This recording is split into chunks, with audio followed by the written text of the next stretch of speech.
इथे आहे माझ्याकडे हा अगारो रॉयल स्टँड मिक्सर. याने आपली आता कामं खूप सोपी होतील. दिसायला अत्यंत प्रीमियम दिसतोय आणि वापरायला पण तेवढाच अगदी सोपा आहे. चला तर कसा वापरायचा ते मी सांगते. याला 8 पर्यंत स्पीड लेवल आहे. शिवाय यामध्ये पल्स मोड हा ऑप्शन देखील आहे. त्याचसोबत कुठल्या हुकला किती स्पीड वापरायचं हे इथे दिलेलं आहे. हे बटन प्रेस केल्यानंतर याची बॉडी वरच्या बाजूला येते आणि परत प्रेस केल्यानंतर हे आहे तसं परत लॉक होतं. या स्टँड मिक्सरला ओव्हर हिटिंग प्रोटेक्शन आहे आणि सेफ्टी लॉक आहे. यामुळे हे वापरण्यासाठी सुरक्षित आहे. या बाउलच्या वरचं हे जे काही झाकण आहे याला स्प्लॅश गार्ड म्हणतात. याच्यामुळे आतमध्ये आपण जे काही कणिक मळतोय ते बाहेर उडत नाही आणि सुरक्षित असं यामधलं मिक्सिंग होतं. इथे साईडला जी रिकामी जागा आहे यामध्ये आपल्याला पीठ मळत असताना पाणी किंवा तेल घालायचं असेल तर हे स्प्लॅश गार्ड काढण्याची गरज नाही आहे. इथून आपण ते टाकू शकतो. यातला बाऊल बाहेर काढण्यासाठी हा नॉब प्रेस करायचा, ही बॉडी वरच्या बाजूला घ्यायची आणि हा बाऊल बाहेर काढून घ्यायचा. बाऊल यामध्ये व्यवस्थित बसण्यासाठी इथे लॉक फंक्शन दिलेलं आहे. त्यामध्ये हा बाऊल व्यवस्थित लॉक होतो. यामधला मेन आहे हा स्टेनलेस स्टीलचा जार. एकदम उत्तम क्वालिटीचा असा आहे. दिसायला एकदम सुंदर आहे आणि 5 लिटर याची कपॅसिटी आहे. याच्यासोबत या अटॅचमेंट्स आहेत. त्यातलं हे आहे पहिलं बीटर हुक. हे केकचं बॅटर किंवा मॅश करण्यासाठी वापरलं जातं. हे आहे विस्क हुक, क्रीम फेटण्यासाठी वापरलं जातं. हे आहे डो हुक, कणिक मळण्यासाठी हे वापरलं जातं. आता हे कसं यामध्ये बसवायचं ते सांगते. नॉब प्रेस करायचं, याची बॉडी वरच्या बाजूला घ्यायची आणि कुठलंही हुक अशा पद्धतीने एकदम इझिली लॉक होतं. थोडंसं वरच्या बाजूला प्रेस करायचं आणि थोडंसं फिरवायचं, लगेच लॉक होतं. हे काढताना पण सेम याच पद्धतीने आपल्याला बाहेर काढायचं आहे. थोडंसं फिरवायचं आणि खालच्या बाजूला घेऊन हे काढून घ्यायचं आहे. याच पद्धतीने बाकीचेही हुक असेच लॉक होतात आणि असेच काढले जातात, ज्या त्या कामासाठी जे ते हुक आपल्याला वापरायचं आहे. आणि ही आहे याची पॉवर केबल. हा स्टँड मिक्सर कसा यूज करायचा चला बघू. यामध्ये मी कणिक, या बाउलची कपॅसिटी 5 लिटर असली तरी यामध्ये 5 किलो आटा वापरायचं नाही, कारण पाणी बाकीचं साहित्य घातल्यानंतर याचं वजन वाढतं.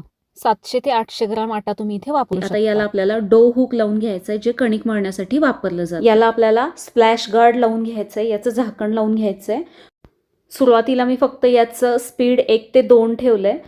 कोरडं साहित्य आधी याचं मिक्स करून घ्यायचं. आता यामध्ये थोडं थोडं पाणी घालायचं. कणिक मळण्यासाठी आपण जसं पाणी घालतो अगदी तसंच थोडं थोडं पाणी घालून छान मऊ अशी याची कणिक मळून घ्यायची आहे. आता ही कणिक मळली की थोडंसं तेल घालायचं, म्हणजे याचा एका ठिकाणी एक गोळा तयार होतो. अगदी मऊसूत आपल्याला रोजच्या वापरासाठी जशी कणिक लागते त्या पद्धतीने मी इथेही मळून घेतलेली आहे. कणिक तुम्हाला सैलसर किंवा घट्ट कशी हवी आहे त्यानुसार तुम्ही त्यामध्ये पाणी घालू शकता. ही आता चपातीसाठीची कणिक तयार झाली आहे. या बाउलमध्ये मी 1 लिटर व्हिप क्रीम घालते. 1.2 लिटरपेक्षा जास्ती यामध्ये व्हिप क्रीम वापरायची नाही आहे. आता ही फेटून घेण्यासाठी हा बाउल मी इथे लॉक करून घेतला आणि इथे विस्क हे आपल्याला हुक लावून घ्यायचं आहे. याला स्प्लॅश गार्ड देखील लावून घ्यायचं आहे आणि सुरुवातीला याचं कमी स्पीड ठेवायचं आणि नंतर हळूहळू हे स्पीड आपल्याला वाढवायचं आहे. प्रत्येक हुकला किती स्पीड ठेवायचं हे या मशीनवरती दिलेलं आहे. त्यानुसार तुम्ही ते स्पीड ठेवू शकता. इथे मी ही क्रीम चांगली फेटून घेतली आहे. पाहताय तुम्ही इथे पहिले केवढी होती आणि फेटून झाल्यानंतर केवढी झाली आहे. हे आता मी पहिल्यांदा हे जे हुक आहे ते काढून घेते. अगदी मस्त क्रीम फेटली गेली आहे. काही मिनिटात बिना त्रासाची क्रीम फेटली जाते. पनीरचे कटलेट बनवण्यासाठी बाउलमध्ये मी पनीरचे तुकडे घातलेत, कोथिंबीर, बारीक कापून घेतलेला कांदा, मीठ, धणेपूड, थोडीशी जिरेपूड, लाल तिखट आणि गरम मसाला असे बेसिक साहित्य घालून घेतले. याला आपल्याला बीटर हुक लावून घ्यायचं आहे. हे वालं याला स्प्लॅश गार्ड लावून घ्यायचा आणि 1 ते 2 स्पीडमध्ये हे आपल्याला चांगलं मॅश करून घ्यायचं आहे. पनीर आपल्याला किसून वगैरे घ्यावं लागतं ना कटलेट किंवा टिक्की बनवण्यासाठी. या पद्धतीने तुम्ही असं हे बनवू शकता. पराठ्यासाठी किंवा कटलेटसाठी अगदी छान हे उपयोगी येतं.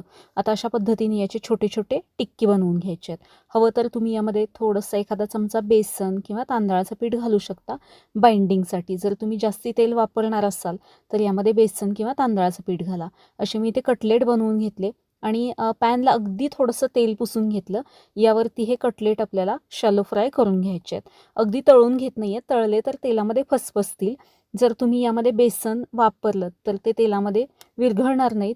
यामध्ये काहीच मी घातलं नाही आहे, त्यामुळे डायरेक्ट फक्त शॅलो फ्राय करून घेतले. मस्त दोन्ही बाजूनी क्रिस्पी असे फ्राय केले.